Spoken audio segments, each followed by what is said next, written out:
오늘 설교 제목이 좀 수상합니다. 이 교구에서도 품이 있는 그녀가 누구냐고 그런 질문이 있었습니다만은 그녀를 얘기하기 위해서 하는 것이 아니고 아시는 분들은 아십니다. 몇 달 전에 어느 종편 방송에 드라마의 그 제목이 품이 있는 그녀였습니다. 바로 그겁니다. 사실 저는 연속극을 잘 안 봅니다. 그 이유는 너무 재밌어서 잘 안 봅니다. 하나가 끝나면은 그 다음이 보고 싶어 궁금해 죽겠어요. 그래서 고시를 또 기다려야 되기 때문에 그게 싫어서 시작을 안 하는데 우연히 봤어요. 그게 약같이 돼가지고 끝까지 보게 된 연속극이 품이 있는 그녀입니다. 보신 분들은 다 잘 아시겠습니다만은 내용은 그렇습니다. 어느 가난하고 특별한 일도 하지 않는 그러한 여성이 돈도 많이 벌고 싶고 그러한 걸 통해서 나름대로 신분 상승을 하고 싶어가지고 어느 재벌 회장의 간병인으로 들어가게 됩니다.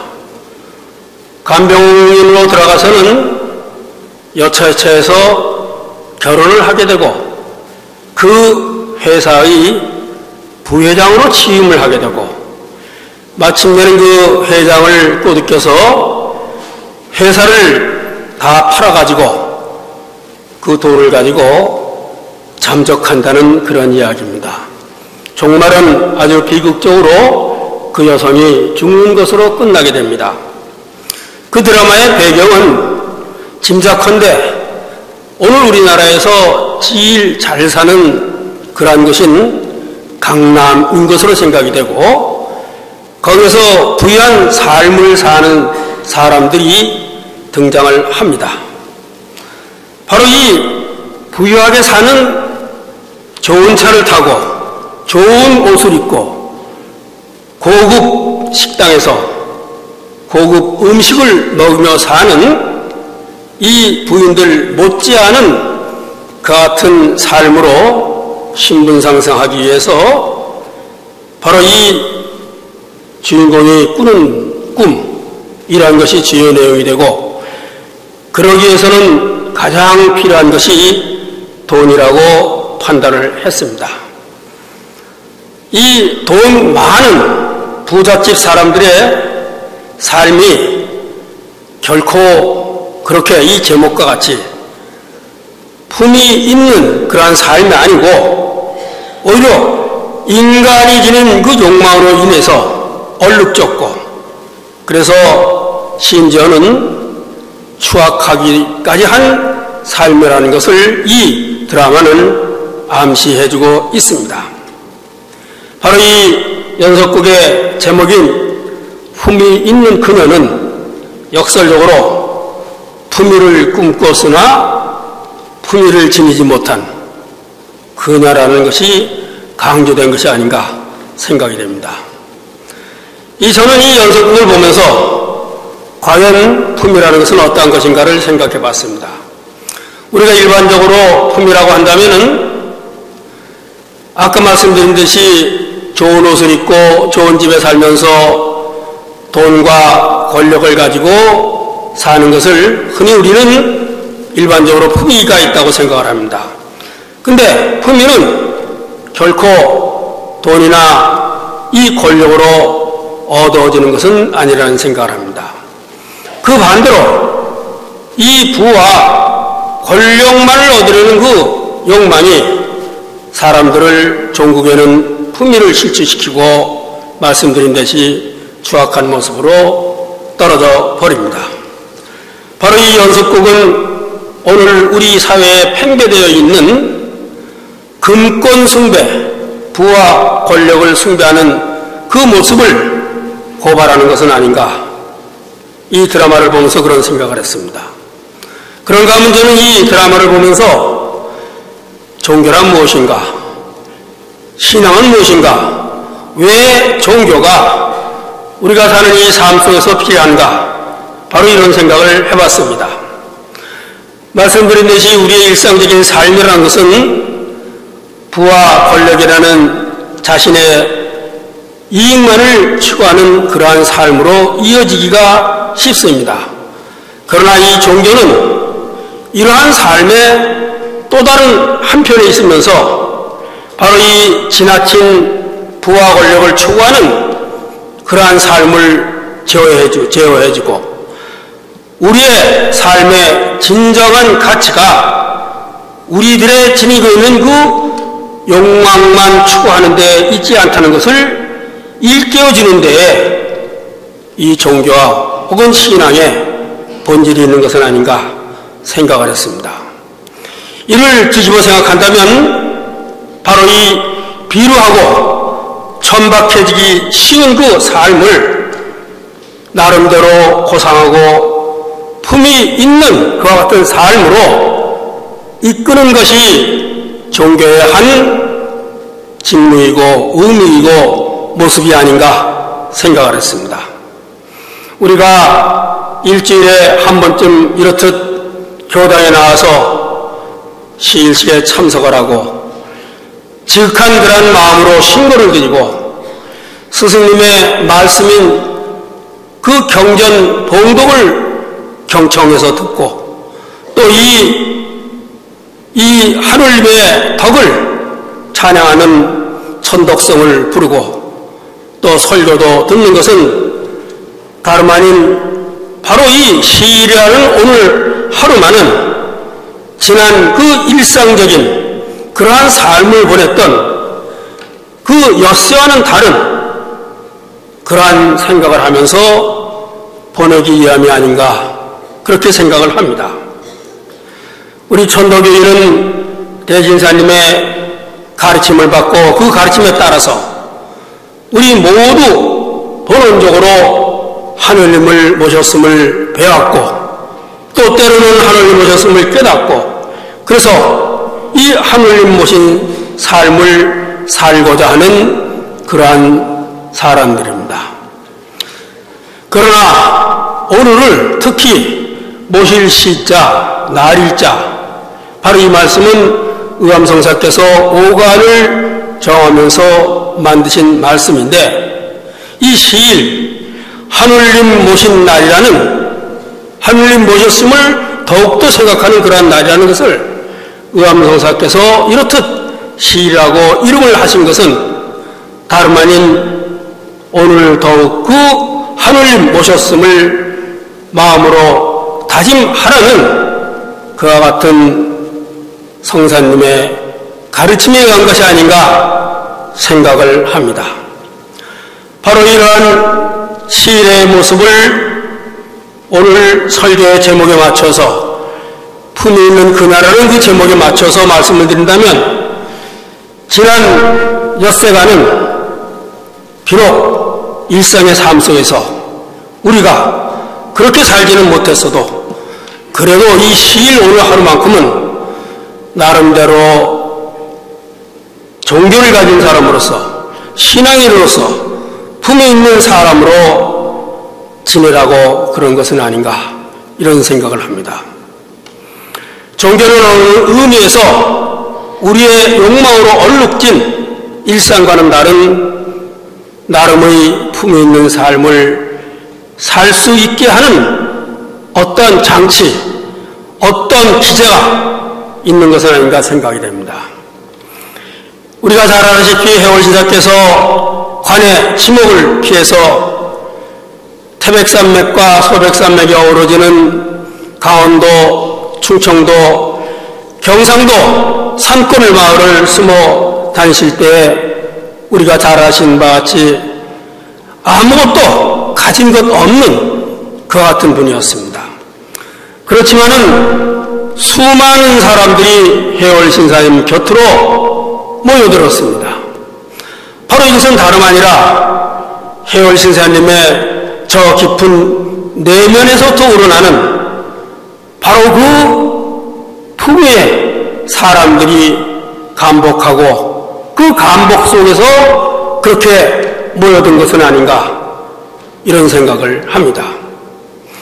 제가 어느 강연을 들었더니 그 강연에서 강연자가 이런 말을 해요.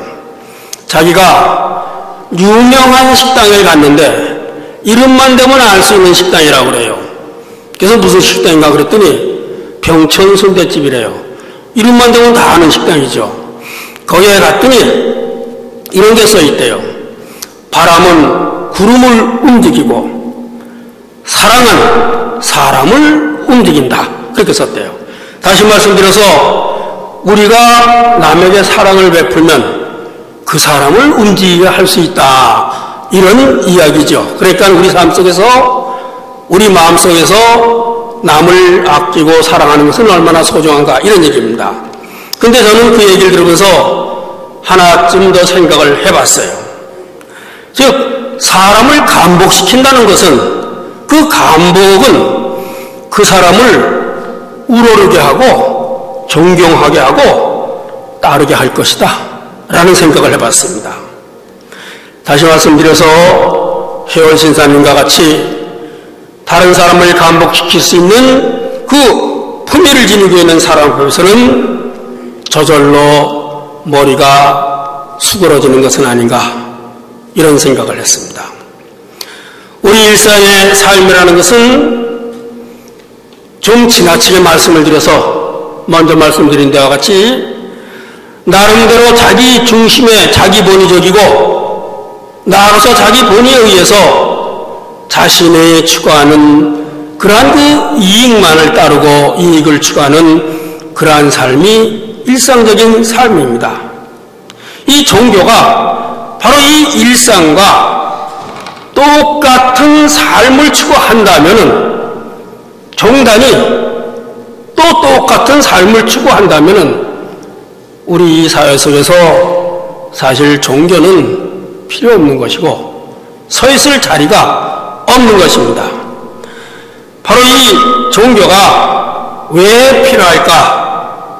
우리가 지금 눈이 얘기한 것 같이 종교는 일상이 사는 삶과는 다른 삶을 추구할 수 있을 때에 그 진정한 의미를 지니는 것이라고 저는 생각합니다. 바로 이와 같은 모습을 대인사께서는 용담에서 도를 얻기 위해서 수련을 하실 때에 입춘절을 맞아서 쓰신 입춘시에 이러한 모습을 담아 놓으셨어요. 우리가 잘 아는 도기장전 사부립 세간되는 구동기 하는 이 입춘시는 도의 기운을 길게 내 마음속에 자리하게 한다면은, 당시에는 신앙이란 말이라든가 종교란 말이 없으니까 도의 기운을 내 마음속에 길게 자리한다는 도기장전이란 말씀은 오늘로 풀이해서 얘기한다면 그러한 신앙심을 잃지 않고 지속적으로 이끌어간다, 이런 말하고 같은 말이라고 생각이 됩니다. 그렇게 되면 사악함이 들어오지 올 틈이 없다, 이런 얘기입니다. 사실 우리의 일상의 삶이라는 것은 수없이 많은 그러한 사악함으로부터 침입을 받고 그로 인해서 마음이 흔들리고 때로는 그로 인해서 그와 영합하고 그와 부합하고 그러한 가능성을 지닌 그러한 삶입니다. 그러나 도의 기운을 끊이지 않고 길게 이어나간다면, 다시 말씀드려서 도기를 장전한다면 이 사악함이 들어올 수 없는 그 같은 삶을 살게 되는 것이고, 그러면서 세간 중인 세상의 뭇사람들, 이 세상의 뭇사람들은 다시 말씀드려서 대신사 말씀을 빌린다면은 각자 위심에 물들어서 각자 위심의 삶을 사는 그 사람들입니다. 제가 아주 오래전에 지리산 청학동에 갔었어요. 지금같이 청학동이 유명하지 않을 때인데 지금은 너무 많이 변했습니다. 그 입구에 촌장집이라고 그래가지고 제일 큰 집이 하나 있었습니다. 이 집 오른쪽에, 입구 오른쪽에. 근데 거기에 시를 붙여놨는데 이 입춘시를 붙여놨어요. 입춘시에 말 그대로 도기장전 사불입 써놓고 세간중인 부동기라고 안 쓰고 여기는 세간중인 개동기 모두 개자를 썼어요. 세상의 모든 사람과 함께 돌아가리라 그렇게 써놨습니다. 그러니까 대신사시에서 안입을 자를 모두 개자로 싹 바꿨어요. 뜻이 전혀 바뀐 거죠. 그러니까는 그 시를 붙여놓은 사람은 세상 사람과 같이 살아가겠다 이런 말씀이겠지만 대신사께서는 세상 사람과 같이 돌아가지 않겠다 그랬어요. 그 이유는 세상 사람들은 바로 우리가 지금까지 이야기한 각자 이심에 물든 그 사람들과는 나는 나의 길을 가겠다. 그 사람과는 다른 삶을 살겠다. 오늘 이야기한다면 우리가 일상에서 비류의 어떤 그 욕망과 이 기후에 의해서 비류해지기 쉬운 그 삶을 벗어나서 나는 이 고고한 삶을 삶으로써 그를 통해서 하늘님으로부터 도를 받겠다. 이런 말씀이 되겠습니다. 이것을 정리하면은 이 각자 의심에 물든 무사람들과는 다른 한 사람으로서의 품위를 지키는 그러한 삶을 살아가시겠다는 그 결의가 여기서 이야기하고 있는 입춘시에서 말하는 세간중인 부동기와 같은 말이라고 저는 생각을 합니다. 오늘 우리 교단은 자나깨나 안지나서나 포독 이야기를 합니다. 포독이 잘 되지 않으니까 더욱 우리는 포독 얘기를 합니다. 포독을 통해서 교세를 일으키는 것이 가장 중요한 우리의 목적이고 목표입니다. 포독이 뭔지 교세가 뭔지 모르겠어요. 교세의 뜻을 두는 건지 포독의 뜻을 두는 건지 잘 알 수가 없습니다. 교세의 뜻을 든다면 어찌 본다면 욕망에 시달리는 것일 수도 있고 그렇지 않습니까? 포독의 뜻을 둔다는 것은 하늘님의 덕을 세상에 펴므로써 세상을 보다 훌륭한 세상으로 이끌려는 본래의 뜻은 아닌가 이렇게 생각합니다. 그러나 저는 이 포독 이야기를 할 적마다 이런 생각을 합니다. 포독 이야기 그 이전에 우리 스스로 한 사람의 천도교를 신앙하는 사람으로서 품위를 지킬 수 있는 그런 천도교인이 먼저 돼야 되지 않을까. 또 이 교단은 그런 천도교인이 될 수 있는 교단 나름대로의 장치와 이러한 것들을 해야 되지 않을까 하는 생각을 합니다. 바로 이러한 바탕이 이룩되지 않는 한 우리가 아무리 포독 머리띠를 두르고 프랭카드를 들고 바깥으로 나가봐야 그것은 힘이 들지 않을까 하는 생각을 합니다.